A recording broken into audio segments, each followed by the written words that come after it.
The first time I ever weaponized my own inconvenience, I was 24 and working the night shift at a warehouse that smelled permanently of diesel and overripe bananas. The place was on the edge of the city, a concrete island surrounded by ring roads and floodlights that turned the sky the color of old nicotine. My shift started at 10 p.m. and ended when the last truck left, sometimes 6 in the morning, sometimes 8 if the drivers felt like dragging their feet. I lived 40 minutes away by metro and bus, or 25 if I took the car. I took the car every single night because the alternative was 2 transfers and a half-mile walk through a neighborhood where even the stray dogs carried knives in their eyes. My supervisor was a man named Vikram who had been with the company since before the building had proper heating. He was 47, divorced, and convinced the world owed him something soft. He drove a silver Honda that he polished every Sunday like it was a temple idol. His shift was strictly 8 to 4, the civilized hours, the ones that let you see daylight and still make it home for dinner. Mine were the hours that belonged to rats and insomniacs. 3 weeks before the annual inventory audit, the regional manager announced that someone from our warehouse had to attend a 2-day training session at the head office across the river. The head office was an hour and 40 minutes away if you drove, closer to 3 if you trusted public transport and the mercy of the gods. The training was supposed to be Vikram's baby. He'd been the one who filled out the paperwork, who kissed the right asses to make sure our site got picked for the pilot program. Naturally, he spent the next fortnight dropping hints the size of anvils.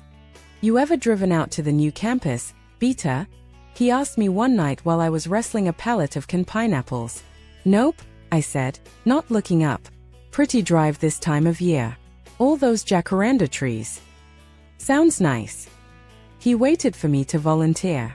I counted pineapples out loud instead. A week before the training, I stopped driving to work. I left the car at home and took the metro like a pilgrim. The first night I almost cried on the platform because the air conditioning was broken and the train smelled like someone had died in it slowly. But spite is a better stimulant than caffeine, and I had a 40-gigabyte backlog of podcasts that needed murdering. So I stood wedged between a man carrying a live chicken and a woman live-streaming her commute, and I listened to 3 historians argue about whether Charlemagne could read. On the 3rd day, Vikram cornered me by the coffee machine that tasted like burnt rubber. "Where's your car?" "Lent it to my cousin," I lied smoothly. "He's in town for a wedding. Needed something bigger than an Uber for all the relatives." He stared at me like I'd grown a second head. "How long is he here?" "Till next week, probably." The training was in 5 days. I watched the realization bloom on his face the way mold blooms on bread. Slow, then all at once. There was no company pool car available. The 2 we had were already booked for the inventory inspectors. The regional manager had made it clear only one of us needed to go, but it had to be someone who could drive, because the campus was in the middle of nowhere and taxis refused to go there after 6 p.m. Vikram had been banking on me. He had, in his lazy, entitled heart, already cast me as the designated brown girl with a car. That afternoon he tried to corner the warehouse manager, a weary gone named Fernandez who had seen every trick in the book and written half of them himself. I was close enough to hear. "So listen, boss, the kid doesn't have her car right now." "Then you'll drive," Fernandez said without looking up from his ledger. "You're the supervisor. You nominated us for this program. You go." "But my back." "Your back was fine when you told me you'd handle everything." Fernandez finally lifted his head. "Take your car, claim the fuel, claim the tolls, claim the wear and tear on your precious ego. I don't care. Just don't make me explain to corporate why nobody from my site showed up." Vikram drove. Of course he drove. He picked me up from my apartment at 5:30 in the morning because the training started at 8 and he refused to leave later than necessary. I walked out in headphones, carrying a thermos of chai and a smile I didn't have to fake. He didn't speak to me the entire way there. I drank my chai, listened to a podcast about the history of salt, and watched the city unpeel itself into suburbs and then into fields. The training was 2 days of PowerPoint slides about RFID tags and blockchain for pineapples. Vikram sat in the front row taking furious notes because he knew Fernandez would quiz him later. I sat in the back and colored in the margins of the handout until it looked like a medieval manuscript. At lunch he tried to sit with the instructors. They already had a clique and no chairs.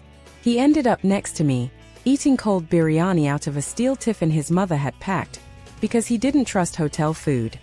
On the drive back the second day, traffic was apocalyptic. An oil tanker had overturned on the expressway and we crawled for 4 hours with the AC barely whimpering.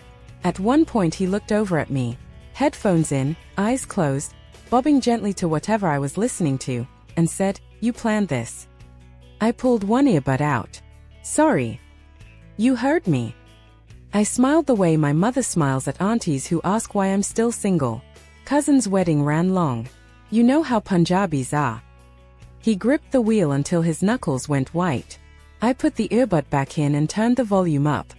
The next Monday I drove to work again. My cousin had apparently flown back to Canada. Vikram watched me park in my usual spot and didn't say a word, but for the rest of the year he never again assumed I would drive anywhere I didn't feel like driving. Sometimes progress smells like burnt rubber and cheap chai. That was the first time, but it wasn't the last. 2 years later I had moved to a different city, a different job, a worse commute. The new office was in a tech park built on what used to be farmland, all glass and optimism and security guards who saluted cars but not people. My role was officially Associate Process Excellence Consultant, which translated to the person who fixes things when management breaks them. My manager was a man named Arjun who wore pastel shirts and believed that charisma could compensate for competence. He drove a white Fortuner the size of a small dictatorship. We had a client escalation coming up. A very large, very angry client who manufactured valves for oil rigs and who had threatened to move their entire testing contract to a competitor in Pune. The only way to save the account was an in-person apology tour. 2 days in Chennai, 1 day in Vizag. Flights were impossible on short notice. The earliest available was 4 days after the client's deadline. That left the train, 26 hours each way, or driving. Arjun spent a week dropping hints like rose petals. The drive to Chennai is stunning if you leave early. I've heard the new highway has those nice iris hotels. You've done the coastal roads before, right? I smiled every time and changed the subject to variance reports. 10 days before the deadline, I sold my car. Not really. I transferred the registration to my sister who lived in Hyderabad and who had been begging for it anyway. Then I started taking the company cab pool, which left at 6:30 a.m. and took 2.5 hours because it stopped for every single employee within a 20-kilometer radius. I packed noise-canceling headphones, a neck pillow, and the kind of serene expression usually reserved for monks and serial killers. On the third day of this new routine, Arjun appeared at my desk holding 2 cups of overpriced coffee like a peace offering.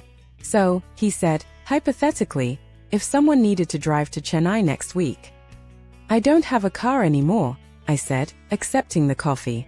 "Sold it. City traffic was killing me." He blinked. "Twice. You sold your car." "My sister needed one in Hyderabad. I barely used it anyway." I took a sip. The cab is honestly more relaxing. The next morning there was a calendar invite, client visit travel planning sync. Just me, Arjun, and our director, Mrs. Cherian, who had once made a grown man cry by asking him if he understood the concept of deadlines. 10 minutes into the meeting Arjun tried his best. I was thinking I could take the train down, and maybe. Mrs. Cherian didn't look up from her laptop. "The last time you took the train to Delhi you missed the flight back and cost us 12 lakhs in change fees. You're driving. But take the Fortuner. Fill it up on the company card. Stop arguing." He drove 14 hours to Chennai with me in the passenger seat reading an entire book about the history of sewage systems. 10 hours to Vizag the next day because he insisted on taking a scenic route that added 200 kilometers. 8 hours back to Hyderabad after the client, miraculously, agreed to stay with us. 32 hours behind the wheel in 4 days. I slept like a dead royalty.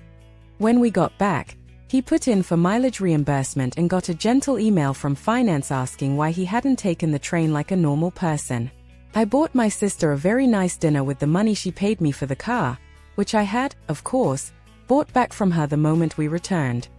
After that, whenever a road trip came up, Arjun found a way to fly, or delegate, or suddenly discover a slip disc. Funny how that works. I never told anyone the real reason. I didn't need to. The pattern spoke for itself. If you assume my convenience exists for your comfort, I will remove it so cleanly you'll think it evaporated. These days I take the metro again. Not out of spite. Well, not only. The city has grown too large for cars anyway, and I like standing on the platform with my headphones, watching the sunrise smear pink across the glass towers. Sometimes people ask why I don't drive anymore. I tell them the traffic got bad. They nod like they understand. They don't. But that's fine. The commute is long, the podcasts are longer, and every time the train lurches forward I remember the sound of Vikram's knuckles cracking on the steering wheel, Arjun cursing at Google Maps in 3 languages, the exact pitch of panic when a man realizes the thing he took for granted was never his to take. It sounds like victory. And victory, I've learned, has excellent noise cancellation.